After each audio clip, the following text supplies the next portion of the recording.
હવે આપણે દાખલા નંબર 15 લઈશું. એમાં શું કીધું છે? અંકોની કઈ જોડી 2 જેટલી છે, એટલે કે કઈ જોડીની કિંમત 2 જેટલી થાય છે. દાખલા નંબર 15 લઈશું. તો 2% કીધું છે, 10 પંચમાંશ કીધું છે, તો આપણે દરેક આપેલા છે. તો આપણે આની અંદર સી લઈશું. સૌથી પહેલા જો 200% એટલે તમને ખબર 200 ભાગ્યા કેટલા કરવા પડે? 100 કરવા પડે. ટકા હંમેશા નીચે લખાય તો એક 0 ગયો, બીજો 0 ગયો. શું જવાબ આવ્યો? 2 જવાબ. ચલો 6 ભાગ્યા 3 લઈશું. તો 3 2 6, તો આનો જવાબ શું આવે? 2. તો બંનેથી બંને જગ્યાએ 2 આવી ગયો, તો આપણો જવાબ શું આવશે? સી જવાબ આવશે. દાખલા નંબર 16 માં શું કીધું છે? નીચેનામાંથી કઈ જોડી 7.5 જેટલી છે? દાખલા નંબર 16 માં શું કીધું છે? નીચેમાંથી કઈ જોડી આમાંથી કે 7.5 જેટલી છે? તો ચલો આપણે 16 માં એ જ લઈએ. એમાં શું આપેલા છે? 750%. ધ્યાન આપજો, 750% આપેલા છે. તમને ખબર પડી ગઈ. શું કહેવાય? 750 ભાગ્યા 100 કહેવાય. ચલો 0 0 ગયા, એક 0 છે તો એક જ સંખ્યા પર લખી દો તો શું હશે? 7.5. એકમત મળી ગઈ. ચલો બીજામાં દેખીએ. બીજી શું આપેલું છે? 15 ભાગ્યા 4. જો 15 ભાગ્યા 4 લઈશું. ઓકે, તો 15 ભાગ્યા 4 એટલે શું કહેવાય? જો 7 2 કેટલા થાય? 7 2 14. 7 2 14 થાય ને, તો આપણે અહીંયા કેટલા લેવા પડશે? 7.5 ગુણ્યા 2 એટલે કેટલા થાય? 15 થાય ને, 7.5 ગુણ્યા 2 અહીંયા શું થશે? 2 2 4, 2 2 તો ગયા, તો શું વધ્યું ઉપર? 7.5 ભાગ્યા 2 વધ્યા. તો આ તો 7.5 ભાગ્યા 2 વધ્યા. તો તમને ખબર પડી ગઈ કે 7.5 ભાગ્યા 2 એટલે શું કહેવાય? કે લઈશું કે હવે 7.5 ભાગ્યા 2 એટલે હવે 2 છે તો નીચે આપણે તો દશાંશ સંખ્યામાં લાવો તો 2 ને કેટલા વડે ગુણ્યા 10 આવે? કે 5 વડે. તો ઉપર 5 વડે ગુણવા પડે. તો ચલો 75 5 કેટલા થાય? તો 75 5 કરીશું તો બહુ જ મોટી સંખ્યા થઈ જાય. જો હવે તમે 7.5 અહીંયા શું કીધું છે? 7.5 ગુણ્યા 5 કરશો તો કેટલી મોટી કિંમત મળી જાય. તો આપણને જવાબ તો 7.5 મળે તો કે ના મળે. તો એ વાળો આવશે તો કે ના, એ વાળો કેન્સલ. હવે આપણે લઈશું બી વાળો 7.5 છે. અહીંયા 30 ભાગ્યા 8 છે એટલે 30 ના અડધા કેટલા થાય? 15. 15 ના અડધા કેટલા થાય? તો કે 7.5. પણ 7.5 ના પણ અડધા કરવા પડશે, કેમ કે 8 છે એટલા માટે. ઓકે, 8 ના અડધા 4, 4 ના અડધા 2 એટલે કે 7.5 અહીંયા શું ટકા આપણા આપેલા છે. તો 7.5 ના ટકા કરશો તો તમને જવાબ નહીં મળે. આની અંદર સી માં પણ જવાબ નહીં મળે. ડી આપણે દેખી લેશું. આનો તમારો જવાબ આવશે ડી. કઈ રીતે દેખી લેશું? 750% કીધું છે એટલે 750 ભાગ્યા કેટલા કરવા પડશે? 100 કરવા પડે. ચલો આપણે 100 કરી નાખ્યા. હવે શું કરીશું? 0 0 ઉડી ગયો, એક 0 છે તો એક સંખ્યા કે પોઈન્ટ મૂકી દો તો 7.5. આમાં 7.5 મળી ગયા. બીજી શું કિંમત આપેલી છે? 15 ભાગ્યા 2. તો ધ્યાન આપજો, 15 ના અડધા કેટલા થાય? 7.5. તો હવે જવાબ શું આવશે? ડી. કેમ? જો આપણે 2 થી 2 જગ્યાએ શું મળે છે? કિંમતમાં 7.5 મળે છે. શું કીધું છે? નીચેનામાંથી કઈ જોડ 7.5 જેટલી છે? તો કે ડી વાળી. જો 750% ને શું કરીશું? આપણે એને કરીશું તો એમાં 7.5 મળે છે. પછી 15 ભાગ્યા 2 એટલે એના 15 ના અડધા કેટલા થાય? 7.5. તો બંનેમાં 7.5 મળે છે. તો આપણે કયો જવાબ આવશે?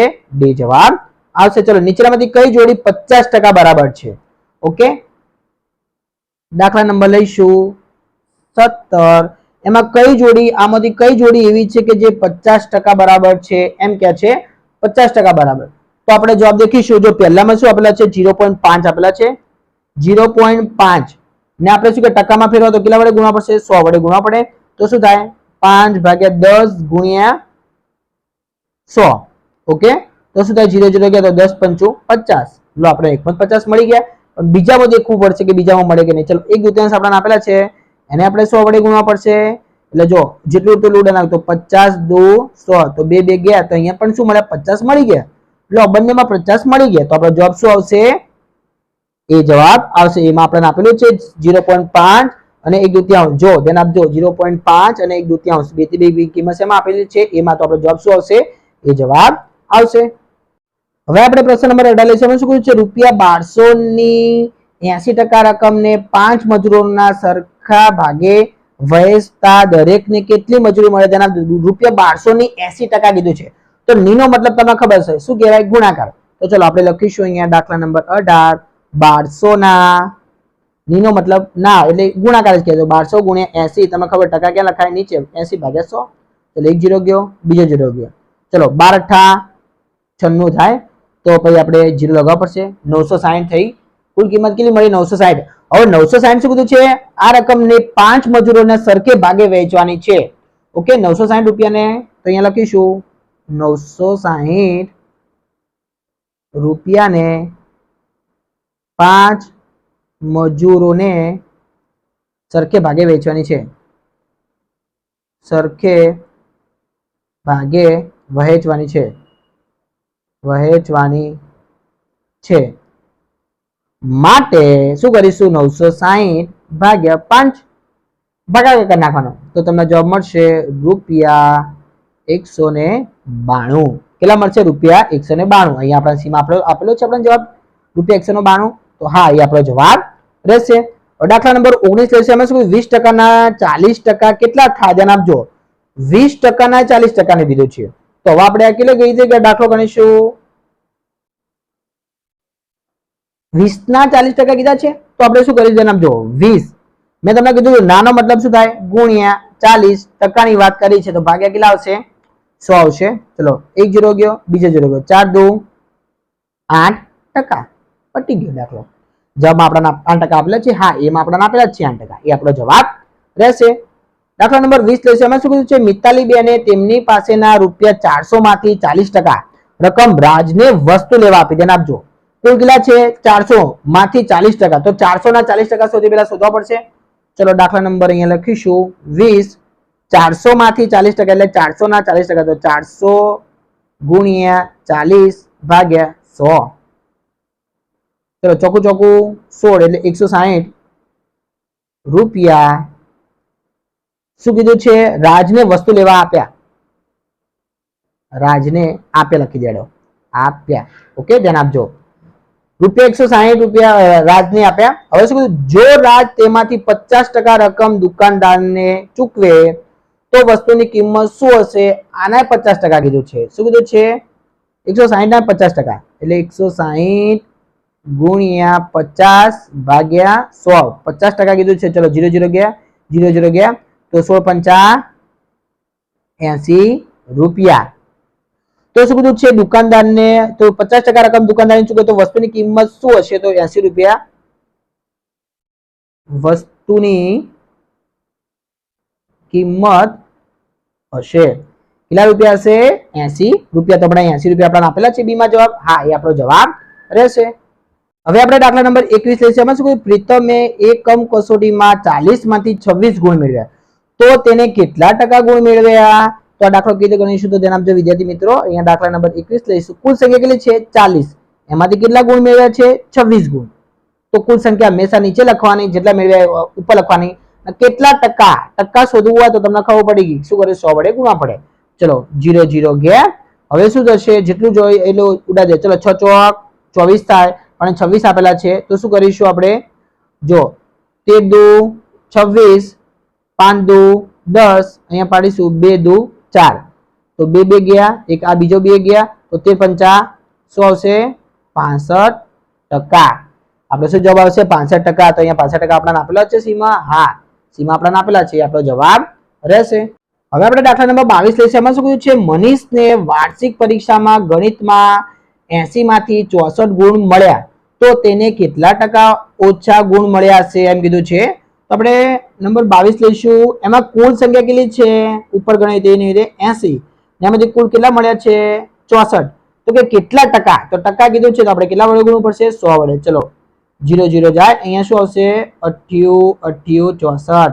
તો 8 8 ગયા. ચલો 8 દાન 0 0 ગયા એટલે 8 દાન 80%. 80%. તો આપણે અહીંયા જવાબ આપેલો છે ના, અહીંયા તો આપણે જવાબ આપેલો નથી. તો હવે શું કરીશું કે 8 દાન 80% આવે. તો અહીંયા જો ધ્યાન આપજો. આપણે અહીંયા શું કીધું છે? તો તેને કેટલા ટકા ઓછા ગુણ મળ્યા છે? ઓછાની વાત કરી છે. તો કુલ કેટલા ટકા હોય? ધ્યાન આપજો. કુલ ટકા કેટલા હોય? તો કે 100 હોય. 100 હોય કે ના હોય? હા 100 માંથી કેટલા ઓછા ગુણ મળ્યા છે? તો ચલો 100 માંથી આપણે 80 કાઢ નાખીએ તો ખબર પડી કેટલા ગુણ ઓછા મળે છે? 20% ગુણ ઓછા મળ્યા. તો 20% જવાબ છે ડી માં. હા તો આપણો જવાબ કયો આવશે? ડી જવાબ આવશે. હવે આપણે દાખલા નંબર 23 લઈશું. એમાં શું કીધું? બે કામદારોનો કુલ પગાર રૂપિયા 28,000 છે. જો તેમાંથી એક કામદારનો પગાર 18,200 હોય તો બીજા કામદારનો પગાર કુલ રકમના કેટલા ટકા છે? તો તો આપણે અહીંયા શું કીધું છે કુલ 28,000 છે અને એક કામદારનો પગાર 18,200 છે. તો બીજા કામદારનો પગાર આપણે શોધવો હોય તો શું કરીશું? 28,000 માંથી આટલા કાઢ નાખીશું તો આપણે બીજા કામદારનો પગાર મળી જાય. તો ધ્યાન આપજો વિદ્યાર્થી મિત્રો, આપણે કેવી રીતે દાખલો ગણીશું? 28,000 આ શું છે? કુલ પગાર, કુલ પગાર.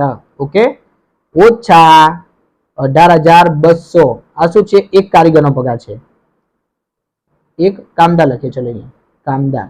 ઓકે, હવે આપણે કાઢી નાખીએ. ચલો 0 ના 0, 0 ના 0, 0 માંથી 2 જાય ના જાય તો 8 સેકન્ડ ઉપર કેટલા આવશે? 7. 10, 10 માંથી 2 જાય તો 8 આવશે. 7 માંથી 8 ના જાય એટલે 2 સેકન્ડ 1, 7 ની ઉપર આવે 17, 17 માંથી 8 કાઢો તો કેટલા આવે? 9 આવે. 1 માંથી 1 જાય 0. તો કેટલો મળ્યો? 9,800. કોનો મળ્યો? બીજા કામદારનો, બીજા કામદારનો પગાર. ઓકે, હવે ધ્યાન આપજો. હવે આપણે શું કરીશું? અહીંયા શું કીધું છે? તો બીજા કામદારનો પગાર કુલ રકમના કેટલા ટકા છે? તો ધ્યાન આપજો, કુલ સંખ્યા ક્યાં લખવાની? નીચે મેં તમને હમણાં કીધી રીતે 28,000 પછી બીજા કામદારનો પગાર કેટલો છે? 9,800 ગુણ્યા ટકાવારી શોધવાની છે. તો કેટલા વડે ગુણવા પડશે? 100 વડે ગુણવા પડે. ચલો હવે જેટલું ઉડેલું ઉડા નાખો. 1 0 ગયા, બીજા 0 ગયા, ત્રીજા 0 ગયા. કોઈ બીજું કશું જાય ના. તો ચલો હવે કરીશું. જો 5 દુ 10, 14 દુ કેટલા થાય? 28. તો 2 2 ગયા. હવે 14 છે એના ભાગ પાડો, કેટલા પડે? 7 દુ 14. ઓકે, હવે જો અહીંયા 98 છે તો 98 ના ભાગ પાડવા હોય તો કીધે ભાગ પાડીશું. જો પેલા 98 એટલે 49 દુ 98 થાય ને, 2 2 ગયા તો હજી 49 ના ભાગ પડશે. શું પડે? 70 49. તો 7 7 ગયા. વધી ઘટ્યું શું છે? નીચે કશું વધી નથી, ઉપર જો વધ્યું 7 ગુણ્યા 5. તો 7 પંચા કેટલા આવે? 35%. એટલો જવાબ મળ્યો 35%. આપણે બી માં આપણે આપેલો છે 35%. હા, એ આપણો જવાબ રહેશે.